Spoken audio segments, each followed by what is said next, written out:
The girl waved at him every day. Then, one day, she didn't. She waved each and every day. On a daily basis, he replied with a wave. Sebastian Reyes, the officer, was a guy who followed the pattern.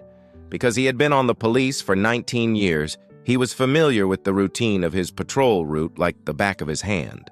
He recognized the early morning runners, the shops who were rolling up their awnings, and the children who were still waiting for the school bus. He took great delight in the fact that he was more than simply a police officer. He was a vital component of the neighborhood's rhythm. In spite of this, there was one particular instance in his day that stuck out to him, a solitary enigma that had turned out to be his favorite aspect of his profession. Let us know where you are watching from and what time you found this video. When he went into Willow Lane at precisely 8:15 in the morning, he would look up at the window of the old Victorian home that was located on the corner of the street. A little girl, about 9 or 10 years old, would always be standing there, her tiny hand pushed against the glass and joyfully waving. This would happen every time. An exchange of a simple grin and a wave from Sebastian would make him feel as if the weight of his badge was being lifted off of his shoulders. He had no idea what her name was. Outside, he had never seen her before. On the other hand, he saw her as bright-eyed and inquisitive, either having been educated at home or perhaps being too timid to join the other children at the bus stop. He made a promise to himself that he would one day go up to the door and introduce himself to the visitor. Then, one morning, there was no one out of the window, not a wave, not a face. Just the curtains were drawn, and there was complete silence. Putting on a pout, Sebastian brought his police cruiser to a complete halt. The yard was beautifully maintained, and there was a vehicle parked in the driveway. The home seemed to be undisturbed. However, he felt a tingling sensation at the nape of his neck, which was that instinct of a quiet police officer that murmured when things were not right. After getting out of the automobile, he made adjustments to his belt as he approached the entrance to the building. It seemed as if the whole neighborhood was holding its breath along with him. The silence was eerie. It was a knock. There is no response. He banged once again, this time with a greater volume. "Authority! How are you doing? Nothing has changed. After then, there was a sound. Give up! It is muffled. The voice of a child!" And Sebastian's heartbeat quickened. He attempted to turn the knob, but it was locked. Without any hesitation, he sent out a radio call for assistance, and then he went around the home and looked through the windows. The first floor seemed to be typical, with the living room being clean and the dishes being washed in the sink. As soon as he approached the side of the home, however, he saw it, a window in the basement that was slightly ajar, as well as the sound of people weeping from below. The man did not wait.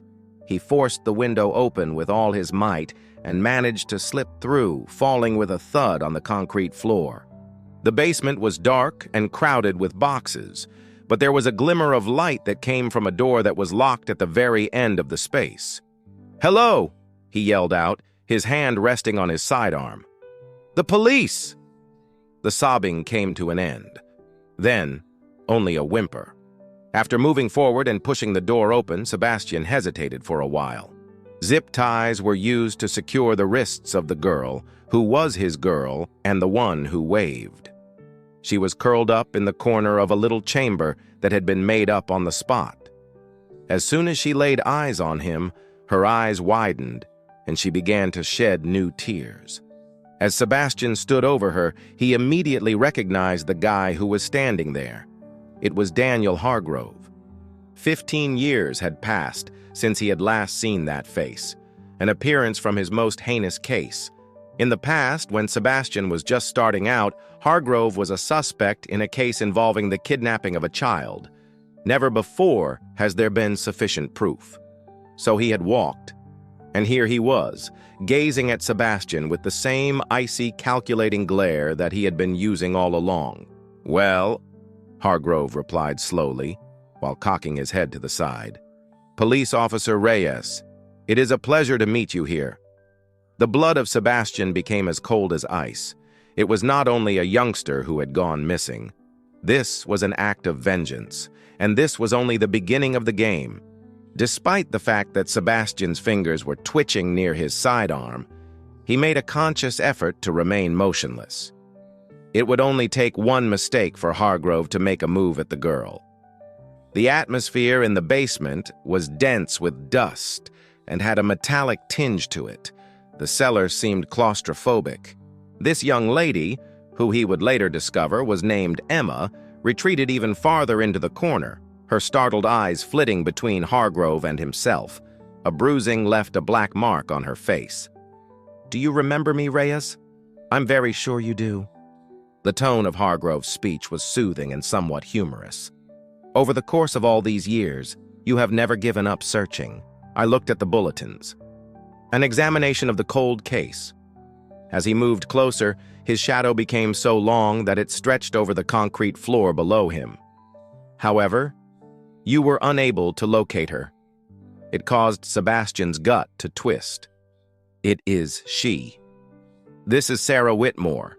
The child, who was 6 years old at the time, went missing from her garden 15 years ago. It was the matter that continued to trouble him."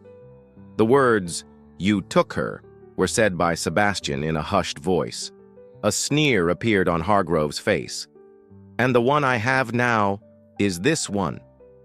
He made a reference to Emma. "It's rather amusing, no? On a daily basis, you walk by this residence. You offered her a wave, and you were completely unaware of it." The muscles in Sebastian's jaw tightened. The backup was just a few minutes away, but that seemed like an eternity. To keep Hargrove talking, he had to do so. "In what way?" He made a demand. "What is the reason for this house?" Hargrove's smile began to broaden. "It is because of you, Reyes, that I am now renowned. Following Sarah, the media began to refer to me as the Shadow Man. It was enjoyable to me. Therefore, I thought to myself, why don't I place you in the front row this time?" As the knowledge came, it was disgusting. He wished for me to meet with her all the time, to be aware that I had arrived too late once more. Emma moaned in pain. The view of Sebastian became tunneled. The sound of sirens could be heard in the distance at this point, but Hargrove's hand was beginning to slide inside his jacket. "No." Sebastian made a lunge. In the confined environment, the sound of the gunshot was quite loud. Sebastian's shoulder was throbbing with pain, but he hardly noticed it when he brought Hargrove to the ground with his tackle. They collided into a bookcase, which caused boxes to explode all around them. Sebastian smashed his knee into the man's ribs, and he heard the gratifying shatter of bone. Hargrove growled and clawed at Sebastian's injured arm, but Sebastian was ultimately successful. "Emma, get away!" he made a yell. She didn't beg for a moment. While she was rushing past them, she sprinted up the stairs just as the front door suddenly opened, accompanied by the sound of pounding boots and people yelling. Hargrove gave a hearty chuckle, and blood began to drip from his lip. "Do you believe that this is past? My dear Reyes, you have no clue what is about to happen." In a fit of anger, Sebastian yanked the man's arms behind his back and tied the man's hands behind his back. "The game is over for you." However, Sebastian was unable to shake Hargrove's remarks as the other cops rushed in and Emma was being transported to safety while being covered in a blanket after being rescued. You have no notion what is likely to happen. Because there was a map in the corner of the basement which was partially hidden behind the rubble that had fallen. There were photographs pinned on it. Regarding other children, there are other windows. In the middle, there is a single Polaroid photograph that was shot of Sebastian himself, taken from the outside of his own home. Hargrove wouldn't have been working by himself. The fact is that this was only the beginning.